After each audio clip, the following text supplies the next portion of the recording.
Hello and welcome back to another episode of In the Dark. Don't forget to subscribe and comment below. Murphy has some restrictions on her freedom. Murphy's circus of a trial resulted in Murphy cutting a deal with Jean that puts her in greater danger than ever, which was a thrilling turn of events on In the Dark Season 4 Episode 6. But now she has the chance to get revenge on Chloe and atone for her terrible deeds. Throughout the trial, which was a heated jumble of antics and absurdities, they had a lot of fun pushing the boundaries of belief. In actuality, Chelsea could never have gotten away with saying what she did while testifying if she had chosen to adhere to the facts of the case. She didn't want to put Felix in jail and accuse him of witness tampering despite her contacting him first, embarrass Leslie by disclosing Max and Murphy's relationship, or accuse Murphy of killing Ben while knowing her brother was an addict. She was only one of several individuals who were paraded out to attack Murphy's character since they had run out of other things to prove with the available evidence. But when the gun entered the picture, everything changed. Following Max and Murphy's revelation, everything started to fall apart. Inside the courtroom, Leslie maintained her cool,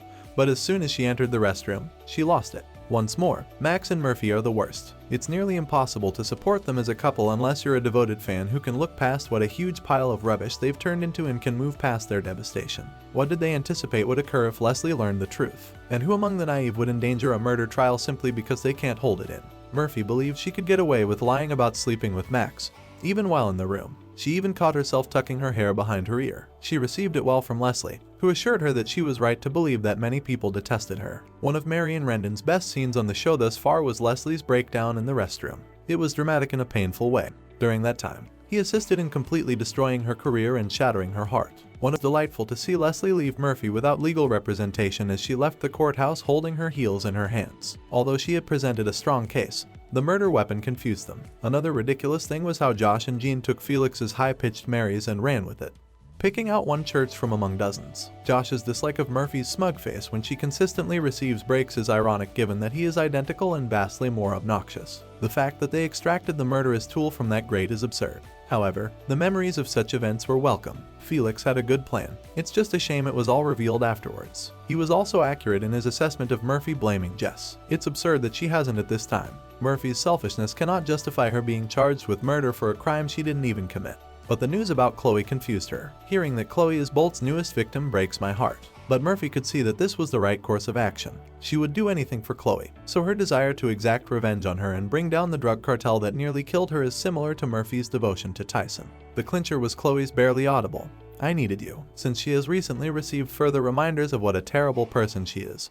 Murphy is free and eager to prove herself. She is prepared to fight and risk everything for Chloe. The tale has taken an exciting turn. When Josh realizes the entire scope of this agreement, he'll blow a gasket. The mistrial has already left him in a state of shock. Murphy is the only woman he has ever desired, and he wants her. And as for Murphy, she hurt his feelings in order to protect him. It was a selfless act. The Leslie of it all, however, still hurts. Max, who frequently presents himself as superior to Murphy, came out as an even larger monster when he admitted that he ought to have called Leslie to check on her well-being but didn't since all he cared about was Murphy. He slithered back to Leslie's house, though, and sat on Leslie's bed as she sobbed like a piece of trash as soon as Murphy pushed him away. In all honesty, the fact that he is still there defies belief. As soon as Leslie stops crying, I hope she throws him out. She shouldn't be used as a reward for someone's disappointment. He deceived her in numerous ways while doing so without hesitation or showing any care. He is not deserving of housing. Fans of In the Dark, it's your turn. Are you anticipating Murphy's appointment as a CI? What do you think of the Murphy, Max, and Leslie story? Comment below. Thank you for watching. Please don't forget to subscribe and hit the like button.